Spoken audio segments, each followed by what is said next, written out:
Olá, você está no canal Citologia na Veterinária e hoje nós vamos falar sobre a citologia na fístula do saco anal. Será que é importante, Luiz? Eu acho que é, hein? Fica até o final para conferir.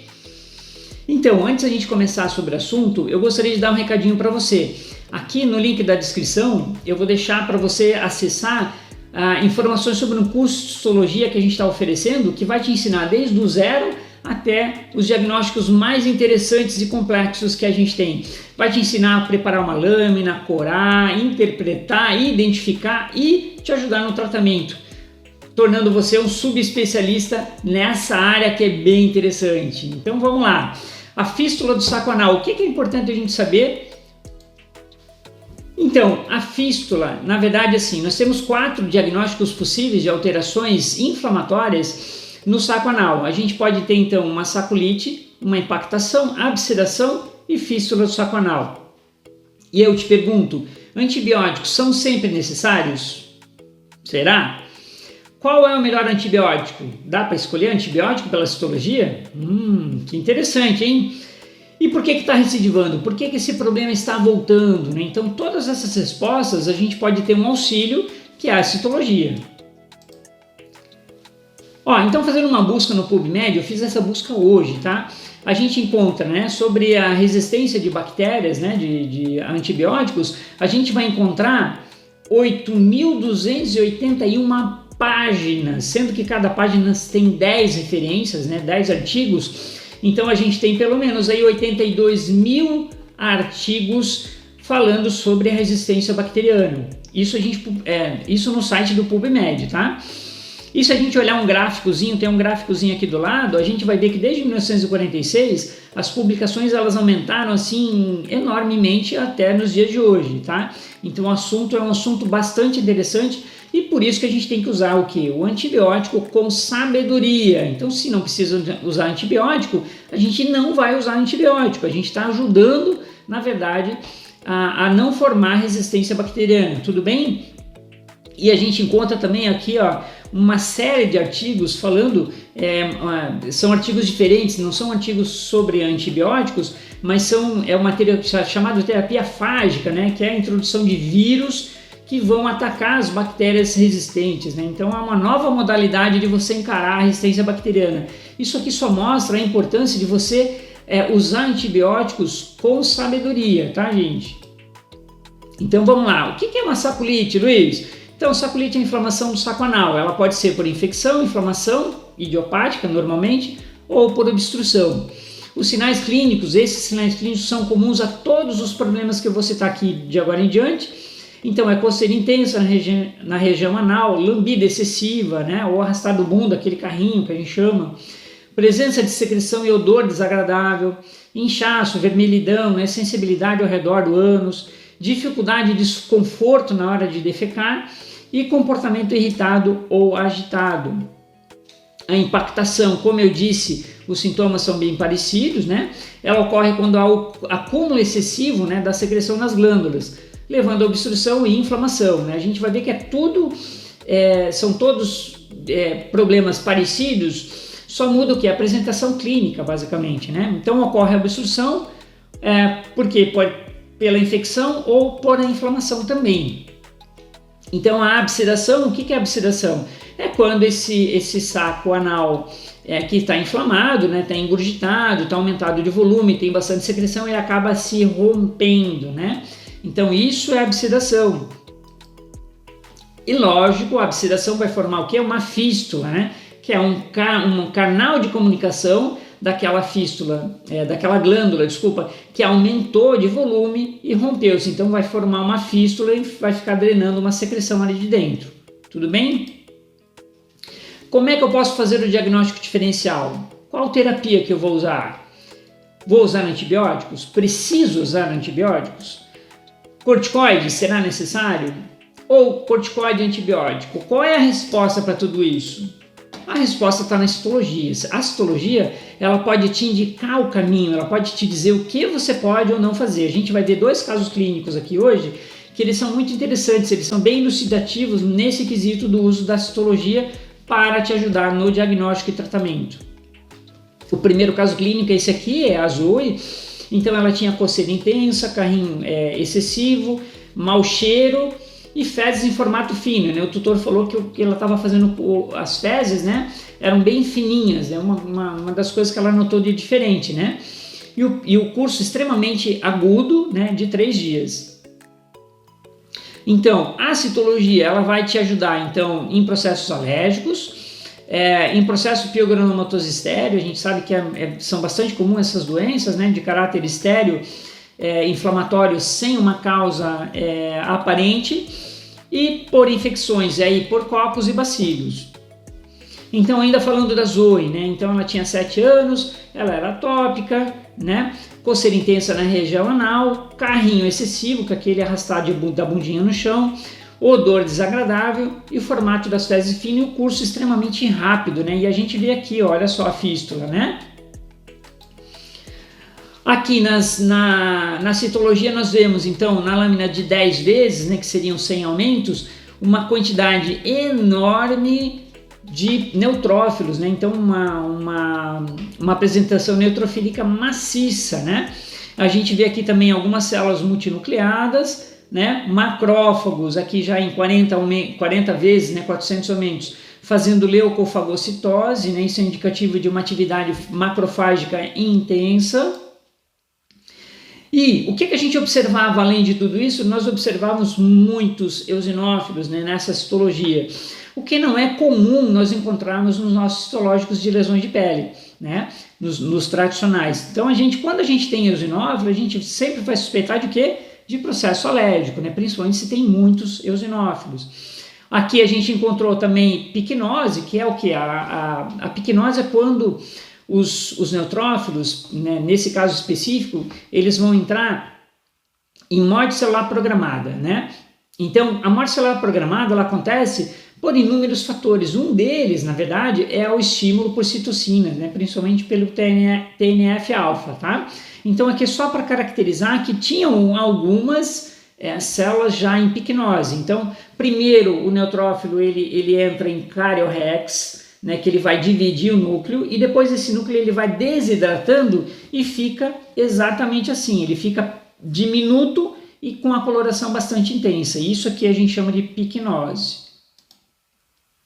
Ó, de novo, nessa lâmina do lado esquerdo a gente encontrava o quê? Muitos eosinófilos, né? Isso logicamente já te induz, né, já te faz pensar num processo alérgico, né, de base. E células multinucleadas, né, macrófagos epitelioides multinucleados. A gente percebe aqui que esses macrófagos eles estão rodeando, né, o corpo estranho, né, como se eles estivessem dando os braços uns ao outro, fazendo uma correntinha em volta para poder isolar o material que eles queriam fagocitar ou eliminar aqui do processo. Aqui então no lado esquerdo mais um macrófago epitelioide, né, bastante avantajado aqui no seu tamanho e na quantidade, né, de macrófagos. E aqui nesse lado a gente percebe aquela lâmina anterior aumentada, a gente vai ver então esses macrófagos rodeados, né, como se eles estivessem dando o braço uns aos outros, e aqui dentro um material. Isso aqui são grânulos de melanina, né, que tinha dentro desse material ali da fístula do saco anal.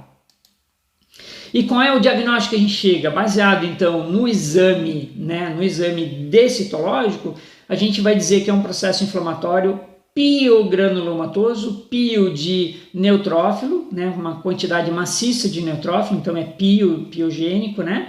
E granulomatoso por quê? Porque tinham muitos macrófagos também. Então é um processo inflamatório piogranulomatoso asséptico. Por quê? Porque não tinham bactérias e não tinham principalmente neutrófilos e macrófagos fazendo fagocitose de bactérias, tá? Porque muitas vezes uma fístula, quando você pega, ela já está rompida, você tem contaminação bacteriana. Então nesse caso você tem que, se você acha bactérias, você tem que achar principalmente o quê? Fagocitose. Se você não acha fagocitose, nesse caso aqui a gente não achou nem bactéria e nem fagocitose, né? Então, de provável caráter alérgico, a gente sabe que esse animal é atópico, então provavelmente isso aqui foi uma inflamação da própria alergia do paciente, ok? Esse outro caso é bem interessante também, a Tina de 11 anos, castradas, ela teve 4 episódios nos últimos 3 meses, gente, 4 episódios nos últimos 3 meses, e todos os tratamentos anteriores, eles foram usados antibióticos, tá? Esse paciente chegou para mim agora, então eu peguei esse caso recente. Então a gente nota aqui na foto, no lado, na glândula do lado do saco anal do lado direito, a gente percebe uma cicatriz, que foi da última vez que inflamou e abscedou, né, criou uma fístula. E nesse caso, a tutora ela já trouxe para mim quando o animal começou a apresentar os mesmos sintomas, né? Então ela já estava ciente do que estava acontecendo e ela trouxe para mim uma segunda opinião. Então a gente viu, tinha esse abscesso se formando aqui no lado esquerdo, né? O que a gente fez? Eu fiz a coleta, eu fiz a desinfecção, fiz a coleta com uma agulha, né? A gente fez uma coleta com uma agulha, retiramos esse material e fizemos a citologia. Então o animal ele tinha coceira intensa na região anal, carrinho excessivo, que é uma característica, né, que ele faz arrastando a bundinha no chão, odor desagradável, e ela reclamava na hora de fazer as fezes, né, ela ficava gemendo, a tutora percebia já que era um padrão igual das vezes anteriores.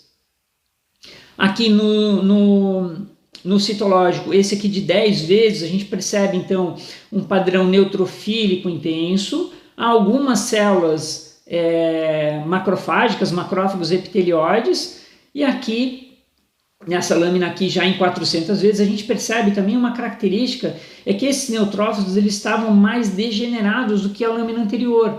Isso é uma característica que eu percebi, falei assim, nossa, eles estão mais degenerados, estão mais destruídos, né? A gente chama degenerado quando ele já não tem mais aquela forma de um neutrófilo normal igual a do sangue. Então tinham artefatos, né, bastante material que não dava para identificar, a gente chama de artefato, é bastante comum nessas fístulas. E aí, se a gente der uma espiadinha um pouquinho mais de perto, o que a gente achou? Esse aqui em 1000 vezes de aumento, 1000 aumentos, né, 100 vezes, a gente percebeu que o neutrófilo fazendo fagocitose de quê? De bactéria. E o que isso é importante, né? Quando a gente encontra a bactéria sendo fagocitada, isso prova para a gente que é uma infecção, tá, gente? E ainda mais que era uma lesão fechada, né? Ela ainda não tinha fistulado, tá? Então, a gente encontrou neutrófilos fazendo fagocitose de bactérias tipo bacilo, que muda totalmente a figura também. Então, se você tem uma infecção tipo cocos, a gente sabe que é uma infecção um pouquinho mais fácil de você tratar. Quando você tem infecção tipo bacilo, ela é um pouquinho mais complicada. Tá? E segundo as diretrizes, né, de Piodermit, né, de Hiller e colaboradores de 2014, né, se a bactéria identificada no citológico ela for tipo bacilo, né, que estiver sendo fagocitada, esse material ele deve ser o quê? Ele deve ser feito cultura em antibiograma. Por quê? Porque essas bactérias elas são um pouquinho mais difíceis de tratar. Então, antes de você usar antibiótico, nesse caso, o ideal é você fazer uma cultura em antibiograma. Lembra que eu falei para vocês que essa era a 4ª vez que esse animal tinha esse processo em 3 meses, tá? Então, nas outras vezes que foi usado antibiótico, esse antibiótico provavelmente não era um antibiótico indicado, porque essa bactéria provavelmente já estava resistente a algum processo. Então, como se trata de um abscesso, né, do saco anal, o saco anal é um órgão que fica muito próximo da saída das fezes, então ele é muito propenso a ter infecções das bactérias das fezes, né? Então bactérias tipo bacilo que são as mais comuns, né? Então Escherichia coli é a bactéria mais comum. A gente não pode fechar o diagnóstico pela citologia dizendo que era Escherichia coli, por isso a gente tem que mandar fazer a cultura em antibiograma neste caso. Provavelmente se fizer isso a gente vai conseguir acertar o tratamento dessa vez, tá? Então, nesse caso, era um processo inflamatório infeccioso por bactéria tipo bacilo, né? Então, o que acontece? O citológico ele vai ajudar na identificação da causa e também na escolha do tratamento, né? Então, você vai fazer, nesse caso aqui, a indicação é fazer o quê? Fazer cultura em antibiograma, né? Para você ter uma certeza absoluta do processo que você está lidando para tentar curar de uma vez por todas esse processo nesse paciente. Pessoal, então era isso que eu tinha para falar sobre citologia na fístula do saco anal. Lembrando, se você gostou, curta, comente, compartilhe esse vídeo para a gente divulgar essa informação, né? Citologia é muito importante na clínica veterinária, vai ajudar você bastante nos teus diagnósticos, nos teus tratamentos, garanto para você. E lembra que tem um link aqui do curso de citologia online, totalmente online para você, valeu? Até a próxima!